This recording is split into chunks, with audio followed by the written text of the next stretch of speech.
You want to know something funny? Even after everything you've done, I would have saved you. The Joker is dead. Fun fact, one of the first YouTube videos I ever made was a fan theory on how he was still alive. They wouldn't actually kill the Joker, but they did. Arkham City happened, and now the Joker is dead.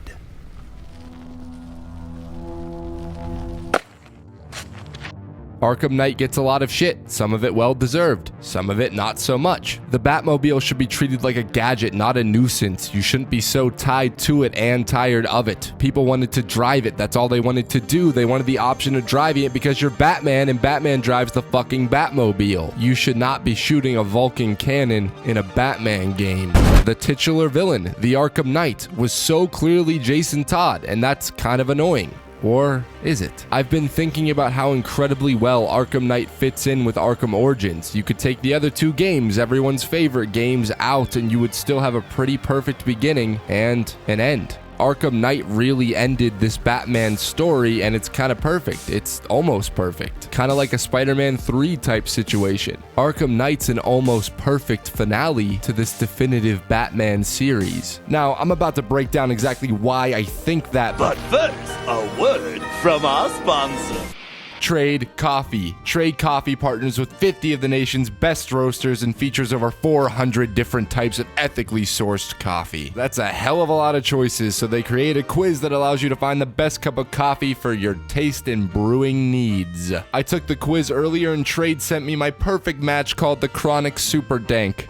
Who would have thought? From Doma Coffee Roasting Company. And like we all know, store-bought coffee just tastes like coffee. You can't really pick up on any of the undertones or strong flavors, but this stuff right here is pure gold. Coffee Kino. It's rich, a tad chocolatey, and has some spiced undertones that make the entire drinking experience smooth and satisfying. This really is the best deal for this quality of coffee anywhere. But to sweeten the deal even more, Trade is giving the first 100 people who click the link below 30% off your first bag of coffee. So click that link down below, take the quiz, and order yourself some amazing coffee to kick off the new year.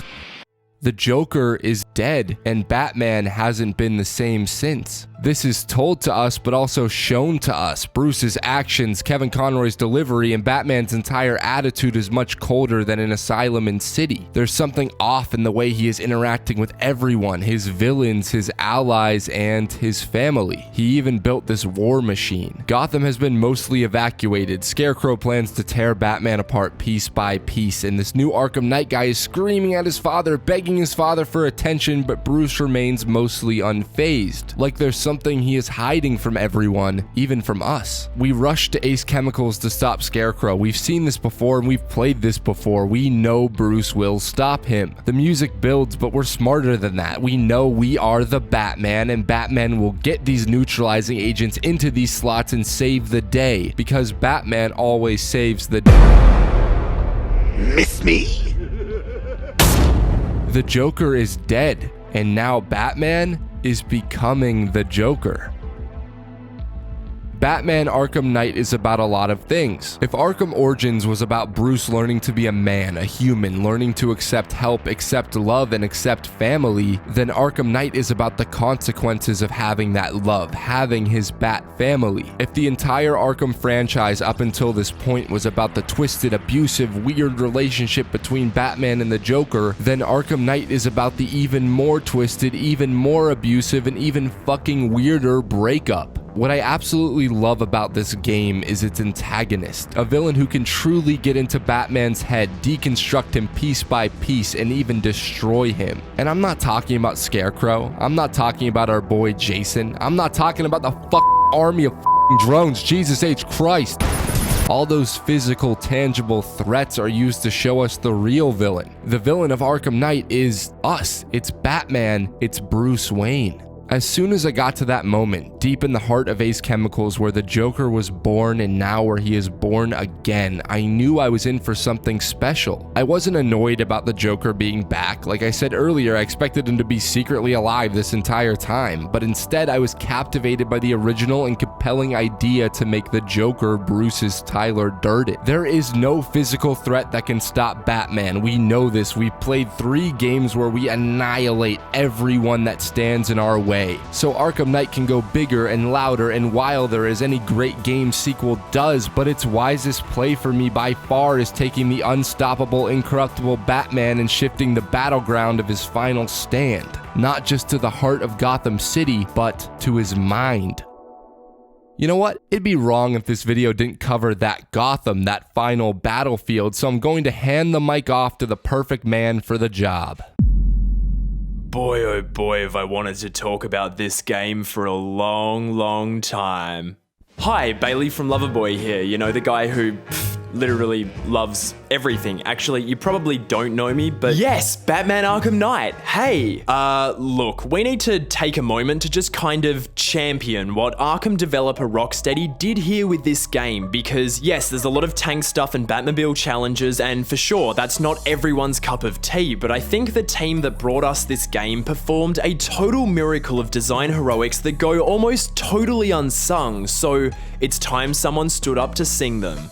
Look, I think Rocksteady made a pretty much perfect game with Arkham City, and I don't think I'm alone on that. They took Arkham Asylum and made it bigger, louder, and wilder, and refined absolutely everything that worked about their first Dark Knight rodeo and nailed it completely. So going into round 3, what do you do? How do you go up from perfect? Do you repeat it and reskin it? Or do you take a risk, take a leap of faith, and try to redefine it? Like all the truly great devs of the last decade, Rocksteady took that leap, and what a leap it was. For starters, Arkham Knight is like 5 times bigger than Arkham City, and I don't even know if that accounts for the insane amount of verticality going on with that gorgeous Gotham skyline. Gotham City is a massive place, so it's a testament to the artistic eye of its creators that it 1, looks this good, I mean what the hell, this is 5 years old, and 2, has this much detail. Honestly, few things in a game have ever kept me as consistently awestruck as the never-ending rain running off my cape, illuminating in a flash of lightning as I sail over the neon-soaked streets of Gotham, where every sidewalk, every corner, every alley, and every room has a history, and that history tells a story. The city might be evacuated, but it never feels empty or lifeless, more like life got put on hold, and the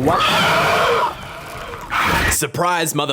It's Man-Bat. Here's the one thing Arkham Knight excels at, flow, and I'm not just talking about the endlessly enjoyable Freeflow Combat, though yes, fear takedowns are king. I'm talking about how, despite the sheer holy shit scale of the world, I never feel like it's overwhelming in the wrong ways because of how structurally fluid it is. I can flow from main mission to side activity to, a Riddler trophy, to another side activity and back to a main mission with total ease because the game is perfectly calibrated and laid out, so the next thing to do is just around the corner, and that feels dynamic and spontaneous, but also elegantly simple and always logical. And not every activity is revolutionary. The Arkham games have always had a super systematic design, as most side objectives fall into a really rhythmic pattern where you do this thing in this way until there's no more of that thing to do, or until the boss is defeated, and dear God, why is Deathstroke in a tank? But each task is always varied with its own mechanics and rules, and always feels like I'm actively cleaning up Gotham. Because Gotham is a fucking mess, and there's a weird-ass roster of rogues to sweep off the streets this time round. Every iconic fan favorite was blown on Asylum and City and Origins, so Rocksteady had to get ballsy and dive deeper into the lore of the Caped Crusader to whip out some lesser-known adversaries like Pig and Deacon Blackfire to various results, but I think Rocksteady was right to go all in on the fear thing and have Batman slowly get drowned out by the clown prince of crime inside his head. I mean, I will never, ever lose the kick of having Ghost Joker be there one moment and gone the next, or seeing his sneering face plastered across billboards, or his purple-suited body supersede a statue. We're never allowed to forget that Batman is losing his fucking mind out there. We don't get to pretend everything is okay, because it's not. Batman is losing control, and the more our reality begins to crumble, so are we. It's a brilliant idea. Our mind is being corrupted by the Joker. My only real complaint about the story is that some of its execution is far too literal. We don't need to actually be becoming the Joker from his magic blood that somehow gives people his personality, interests, and obsessions for Arkham Knight to have the suspense and meaning it has. I honestly think it would be far more fascinating if Bruce was never actually going to become the Joker, but if Crane's toxin brought out his biggest fear. His fear that was established in Origins, the fear that he and the Joker are the same, the fear that Scarecrow, Arkham Knight, and Joker are right about him, right about the fact that he can't love, he can't have family, the fear that he can't be Batman and a man. That's the conflict of Arkham Knight. Can Batman still be Bruce Wayne? Can he still have a life? Or is he really destined to become a monster like the Joker? That's why I love the idea that Arkham Knight is Jason. Do I love the fact that Jason was never really mentioned until this game? No. Do I think the execution is stellar? Hell no. Do I think the reveal was surprising to literally anyone? Fuck no. But I do believe that Jason being here 100% adds to Arkham Knight. Having to witness his death, being completely unable to stop it or even look away, really shows us why Bruce keeps Tim at a distance and ends up locking him in a cage. You son of a bitch! How dare you! Having this version of Jason be born from Bruce's failure and the Joker's torment is another brilliant idea. The Arkham Knight is essentially both their creations. He's kind of like their abandoned child, which adds an entire other layer of complexity to one of my favorite DC characters. And he fits in perfectly well with what Scarecrow wants to do, which is prove that this Batman, this savior of Gotham, is just a scared boy. He ain't some legend or hero that the guilty should fear, but a man who failed the ones closest to him and will continue to do so. The Joker reminds us of this every chance he gets, or I guess I should say that Bruce's idea of the Joker reminds him of his own faults, his failures. As the game progresses, it becomes clear that it would be much easier just to let this Joker persona take control. As Bruce gets sicker and sicker and less like himself, the Joker gets healthier, more demanding. In life, he was determined to get Batman to break his one rule, and now in death, Bruce's image of him is even more determined to prove that the line he swore never to cross is becoming thinner and thinner. Come on, finish him. Look at him. He's no better than the creep who killed your parents. You need to stop him. Arkham Knight has a plethora of fascinating ideas that it wants to get out there in its main story, in addition to all the side missions, in addition to making an extremely fun AAA action game, in addition to being a satisfying series conclusion that wraps up every loose thread from the previous installments. That's a ton of shit for Rocksteady to balance, a shitload of spinning plates, a juggling act full of shit that seems impossible to pull off. And do they always pull it off? No. That would be impossible. I think the middle portion of the game suffers the most. The stuff with the Cloudburst, Simon Stagg, Ivy, none of it's bad. I would be lying if I said I truly hated any of it. It's just messy. I don't think we need a city-destroying threat when the city is already evacuated and the main threat is so internal and personal. But for me, everything really comes together. Arkham Knight becomes this almost perfect finale in its final act. After Bruce finally figures out what we all knew, after he figures out that Barbara is really alive, after history starts to repeat itself and Tim gets taken by the Scarecrow, Bruce decides to hand himself over in order to save his family. I straight up adore these first-person bits. They aren't just stylish as hell, but completely in service of immersing us into the story and putting us literally in the head of Bruce, which is essential for the entire climax. In this truck, we are helpless. We can't leave. All we can do is move around and inhale some more of Doc Crane's special gas.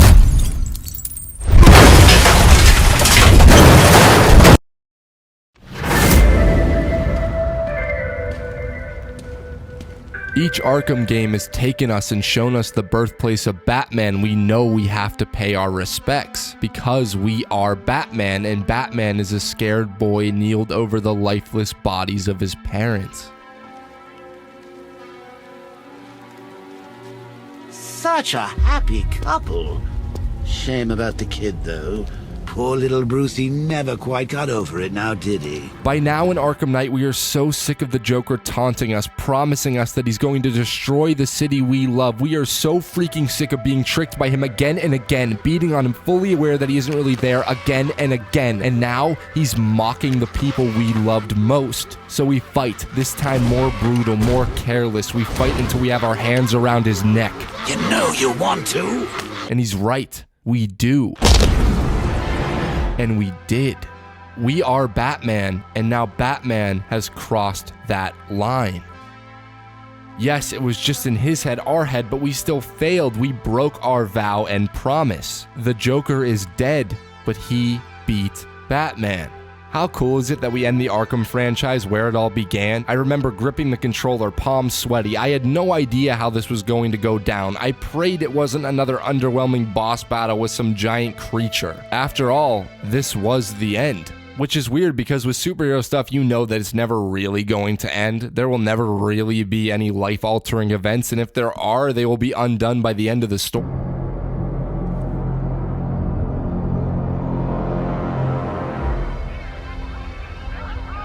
Holy shit, that actually happened. Nobody cut the broadcast. Everyone knows now. And it's at this point that we know that anything is possible. We know that we are Powerless, human, afraid. It's fitting that the final bit of action in the game takes place entirely in Bruce's own mind. It's absolutely positively perfect that Bruce crossed the line, and now in his mind, we are the Joker. And we start killing everyone. We use that tank to murder instead of to protect. We shoot that annoying little penguin and the man responsible for all those annoying little trophies. The game is actively encouraging you to do all the things that Batman swore not to do, and the scary part is it's fun. It's freeing. The restraints have been taken off us, off Bruce. He is now the Joker, and the Joker does not give a single fuck. Or does he? Now this is where Arkham Knight gets insane. Even more insane. We switch back to first person, but the tables have turned. The Joker is now being tormented by Batman. Bruce let the Joker persona take control, let us take control of the Joker so that he could feel the effects of Crane's toxin, so that he would be vulnerable like Bruce has the entire game. It's so cool that this segment turns into straight first person horror. We finally get to see how the hundreds and hundreds of goons we stealthily took out felt. But what does a monster like the Joker fear? You're afraid of being forgotten. And you will be forgotten, Joker. Because of me. We take back control of Batman and get this iconic line. I am vengeance. I am the Knight. I am Batman. We are once again Batman, and Batman does not need the Joker. I need you.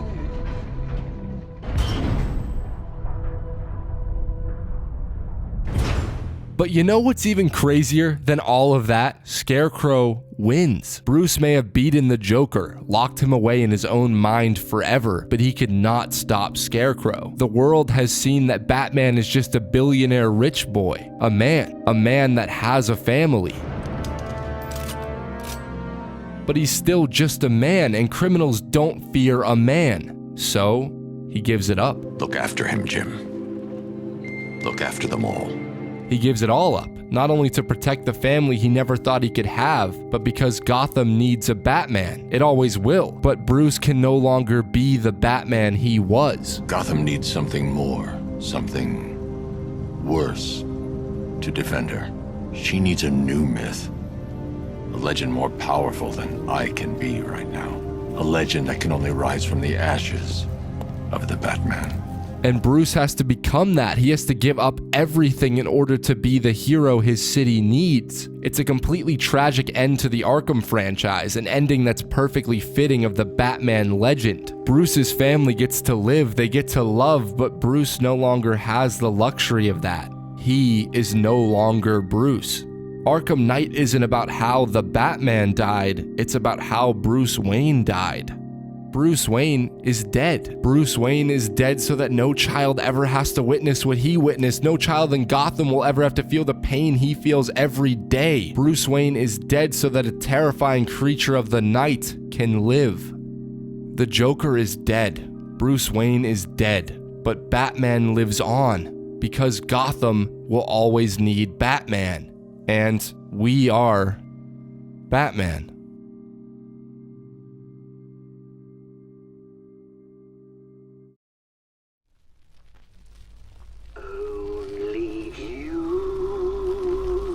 Hey gang, thanks for watching, supporting, putting up with my dumb ass. Don't forget Trade Coffee is giving the first 100 people who click this link, it's in the description, 30% off your first bag of coffee. Thanks again, I really truly couldn't do any of this without you. Also, if you haven't already subscribed to Loverboy Media, what are you waiting for? Do it. His section of the video was probably the best part. It was the best part. Thank you, thank you, thank you. Bye. Can thrill me like you do, and fill my heart with love for only you. Only you can make this change in me, for it's true, you are my destiny. When you hold my hand, I understand the magic that you do. You're my dream come true, my one and only you. Only you can make this change in me, for it's true, you are my destiny. When you hold my hand, I understand the magic that you do. You're my dream come true, my one and only.